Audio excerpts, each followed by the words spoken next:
My name is Joe Stone. I am the fleet manager for the County of Anderson.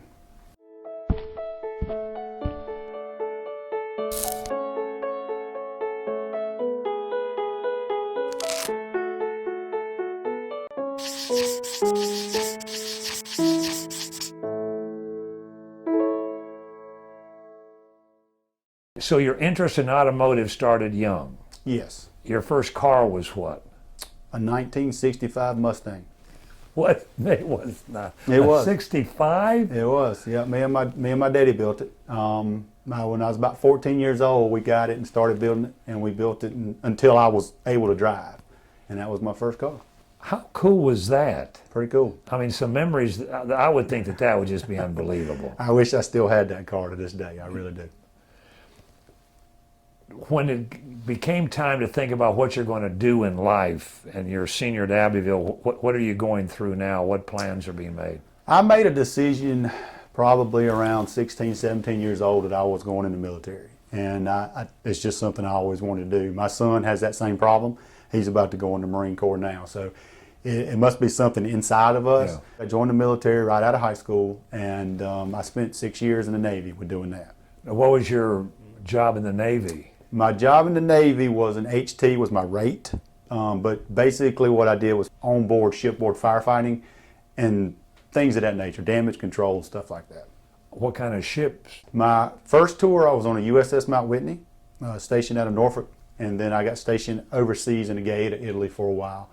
Then once I got off of shore duty, I went to sea duty, I went to shore duty, which is a really good billet to have. Called SEMA, which is Shore Intermediate Maintenance Activity. And I finished out my Navy career there. Where? Norfolk, Virginia. And what did that job consist of on shore? That job consisted of me being a certified nuclear welder. So I did a lot of welding, fabrication on everything from submarines to aircraft carriers. That had to have been a pretty cool job, I'm sorry. A lot of work. A lot of late nights. Yeah, and then the satisfaction of knowing that what you were doing was pretty important. Very important. A lot of the things that we welded on being certified were those bulkhead penetrations that were exterior to the ship. So if it had a failure, the ship failed. So we had a lot of QA involved. We had to do a lot of that kind of stuff. So a little stressful sometimes, but like I said, a lot of hours. We just got it done. Once I got out of the military, I decided I wanted to do something different. I went back to school. I got a degree in automotive technology, became a master certified tech at a local dealer. Job opportunity came available for Henderson County. I came on board with Henderson Kent as a technician. Which means what? It means I was one of the guys in the shop that worked on the cars. No matter what the problem was, we can fix it here in most instances, or trucks or tractors or whatever? Yes, sir. We work on, I consider us a full service shop. We work on everything from a lawnmower all the way to a D10 dozer and everything in between. And we have technicians that are more certified or trained in certain areas. And that's kind of the way we've got it set up here is we have 2 locations, we have 3 shops. So on one location we have a light duty shop, and then we have a heavy equipment, heavy truck shop. Then our other location is just light duty shop. Where are those located in Anderson County? One is located here at 739 Michelin Boulevard, and the other one is located on 2901 Martin Luther King, which is the old military armory. And soon all those are going to be consolidated? Yes, sir. Are you excited about that? Very. It is very difficult to manage 2 facilities like we have to do. I cannot, the new facility is critical. It's critical. Everything really under one roof or a couple roofs? Everything will be under one large facility. We'll be able to bring everything together. Our personnel will be all together. Our programs are going to work more smooth that way. There's some logistical problems when you have 2 shops, but with the one shop we can make everything work together so much better. When do we think that's going to become a reality on the drawing board now? We're hoping December of 2020. This year? Yes, sir. Wow. We currently have a count of about 896 vehicles. That's vehicles and equipment. Rolling stock is what we call it, but we also maintain other agencies. A lot of people don't realize that. We help other small municipalities. Honea Path, Belton, we do some work for the library. There are agencies within the county's confines that we're allowed to work on, and we do that as well.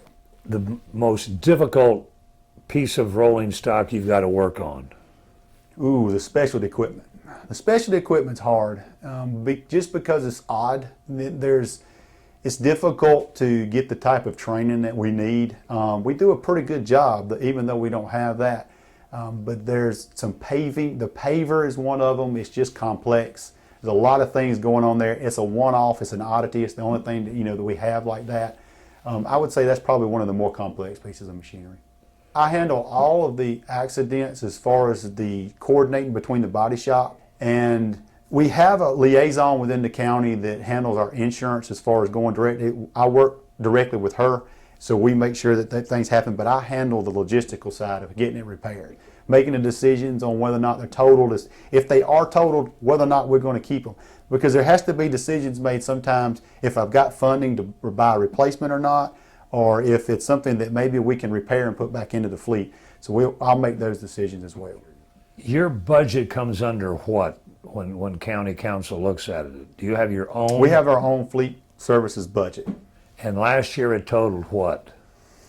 Ooh, ballpark. Think about that. $4.5 million, $5 million, somewhere along in there. And that's including fuel. So fuel's a big And that factor. goes up and down. Fuel goes up and down. Depends on the year, depends on how things is going. And one of the hardest things to budget is fuel, because you just never know. Yeah, yeah. And you have how many employees? We have 15 employees currently. To handle almost 1,000 pieces of equipment. Yes, sir. And on preventive maintenance, what's your plan? How often do you want to see a county-owned vehicle come in? Preventative maintenance is one of the huge things we do. I mean, it is number one factor for us. We base everything on preventative maintenance. Currently, our vehicles are on a 7,500 mile oil change interval. We have moved all of our other services, transmission, coolant, things of that nature, to a sample results. Something we did that's saving the county lots and lots of money. Nobody knows I do it because I'm behind the scenes. But what we've decided to do is we take these samples at certain intervals. We send them off for analysis, and we let the analysis tell us whether or not that fluid needs to be changed. The way it used to work is we would change the oil on an interval, irregardless if the oil was good or bad, because we didn't know. We just knew it was time. Now with this program, we wait on those results. Those results tell us to go. We've had some pieces of equipment that we've left transmission fluid in 2,000 and 3,000 hours, which is a lot compared to us changing them every 500 hours before. So it's saved a lot of money. And there's a company that does this. Yes, sir. Yes, sir. Several. It was something that I picked up along the way. Other fleets around the nation had been doing it for a while. It was something people had a hard time embracing because it was a little counterintuitive to the way you normally operate. But when I looked at it and I started figuring this out, I realized that not only could we save a whole bunch of money, but our inventory amount, we can shrink the amount of fluid that we have to store and buy, again, saves money. And it saves money on time because our technicians aren't spending time changing good oil. So it works out wonderful. Because I think you're preaching to the choir. I'm from the old school that you got to change your oil every 5,000 miles. Right. And that just is not true anymore. It's not. And the way we progressed from that is we started out initially oil sampling to determine an interval. So that's where we came from. So we started there. We were changing oil every 3,000 miles, which was the thing you heard all your life. Yep. So we started sampling and realizing, wait, this is not. We need to move this out. We're spending too much money, too much time. We moved out to 5. We did some more samples. We realized we could go to 7,500. We went all the way out on our test vehicles to 10,000. And then at 10,000, we actually got a change me now. So we knew at 10,000 was a little too far. So we backed up to 7,500, and that's where we've been since. Works pretty good. Is part of figuring out how to save money and do a better job part of the high you get from this job? I think it's probably the reason I'm here. We're here to try to save tax-paying dollars. Ultimately, in the end, that's what we're here to do, and that's what I strive to do all the time. If I can find an effective way of saving some money, and it's not going to hurt us, we're all about it. We're gonna make it happen. Is this the kind of job where a kid comes in here, gets hired, and if he does a good job, he can make a career out of working for you? He he needs a little bit of an automotive background. Sure. We need the basics. He can be through a local high school Right. where they teach the program in high Yeah. school. That's a great entry level. Going through the tech programs is another way to get in. Yes, it is possible that we can hire somebody and grow them up. And actually, that's what we're leaning toward more now because of the technician shortages that you see in the nation. So that's the only way that we're going to be able to sustain long term is to train. But as the tech gets more and more complicated, that type of class is going to be a whole new level of technician. So your technicians are moving from the old grease monkey days to a high-tech, computer-oriented laptop in their hand diagnosing. So it's a big change. Now, are the schools doing an adequate job of making this change with the students they're teaching? The program that I went through years and years ago did a great job. Now, I'm not sure currently what the programs are doing as far as the EV side of things. But the EV is just the tip of it. Start thinking about the autonomous vehicles. And the autonomous vehicles are coming as well. You're already seeing that technology on most everything we drive. It's going to become autonomous vehicle in the future. More and more of them are going to be on the road. Those technicians are going to be even at a higher level as far as training. One of the reasons we're out here is because you have been able to get Henderson County some brand new cars, the latest technology. Explain what an EV is and what we've now got and how they're going to be used. So we bought our first two EVs, which is short for electric vehicle. And this vehicle is pure electric. There is no gas, there is no combustion engine. It is a pure electric vehicle. It is a Chevy Bolt with a B. It's the predecessor to the Volt, which was the V, which was the one they came out with several years back. Range is about 270 miles or so, depending on the operator. We're looking at using them in our facilities for our custodians because it's a perfect fit for those because they're only going from building to building and the vehicle range is very limited that day. So this is a perfect vehicle. Savings over long term, no fuel, of course. There's no gas, nothing to worry about. We don't have any oil changes. We don't have any air filters. We don't have any. There is brake fluid, but that's something that's changed way in its life.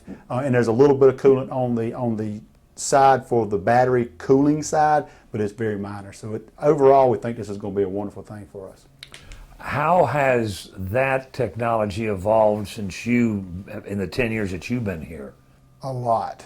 I mean, 10 years ago, hearing about an electric vehicle, they were out there, but the ranges were 20, 30, 50 miles. I mean, it wasn't even feasible to even look at that. Then they came along with the hybrid technology, which was the transition toward the EV. So the hybrid, and we're buying hybrids as well, the hybrids are a bridge between that and electric vehicles in the future. That's, I think, the technology. It's amazing how fast things change. It's very difficult for our technicians in any level to keep track, even at dealer level, because the technology is changing so fast. And most of it has to do with the battery technology? Most of it has to do with the battery technology. So the battery technology today is so much better than it used to be when you used to have nickel cadmium. Now you've got lithium ion. And the batteries in the vehicle that we drove today is lithium ion. The range is better, the recharge time is better. But the regenerative braking part is a big factor in it. A lot of people don't realize that when you stop in an EV or an electric vehicle, that vehicle is regenerating from the braking force and pushing back to the battery, which helps extend the lifespan of that battery. But tell me, driving that thing, how you can now not use your brake pedal. Right. With the regenerative braking, you don't have to use your brake pedal. If you're in stop and go, you can literally just take your foot off the accelerator pedal and the vehicle will slow to a stop on its own simply by the regenerative braking part. It's even if you pull it down into low, which is even more aggressive, it's almost like putting your foot on the brake pretty hard. The overall projection for how many of these you'd like to have included in your fleet would be what? I think as the years progress, and it depends on the department and whether or not I can utilize them properly, and that's the key. I can't have departments having them that need a larger range than that, so I've got to be very selective. We're hoping probably over the next 10 years to grow to as high as 15, I would assume. It could go more than that as the technology gets better and the range gets longer. We're just going to have to wait and see. But the hybrid's definitely here as well. Now Chevrolet, just make everybody aware, Chevrolet doesn't make a hybrid anymore. They do EV or gasoline. Ford has embraced the hybrid. So with your Fords, you can get a lot of hybrid technology there. And tell our listeners how you go about procuring the vehicles that Henderson County needs and uses. So the way that process works is I will present a replacement recommendation to council during the budgetary cycle. Usually I can project out 5 years if I need to, but most of the time it's 1 or 2 years out that's more relevant to what we've got. So I'll present that to them and to the departments and showing them what fleet services, what we recommend from fleet side. That gives us time to communicate. Once I communicate with the departments on the need of that department, then I'll take that and I will write the technical specifications. Those technical specifications go into our purchasing department who pushes it out for bid. Once the bids come back, then we award, and then I'll purchase through purchasing the vehicle, and then we issue it to the department. At some point, you've got to get rid of your vehicles. Correct. How do you do that? So at the end of life, what we do, and this is one of the things we love the most right now, is we sell on the auction. It's called Gov Deals. We hope to maybe do another spiel about this with Gov Deals because we want to show the people how to register and all. But those vehicles go on an auction block online. It's continuous. So the easiest thing I can tell you guys to do if you're curious about what we've got, if you go to Anderson County's webpage, on the front web page there'll be a little gavel that says auction or surplus auction. Click on that and it will take you straight to Gov Deals and the stuff that Anderson County's auctioning. And again, it's continuous. So you may go on there 1 week and we may have nothing. You may go on there 1 week with maybe 10 things on there. So I encourage everybody to check on Thursdays because Wednesdays is what we call auction day. Are there deals to be had? I think there are deals to be had. And the thing about being local that really works is that you can come inspect them, which we encourage you to do that. We have a lot of sales where people are out of state or they never come look at them, and I think that's a disadvantage that they have. If you're local, we encourage it. Come look at it. We want you to come. So come on.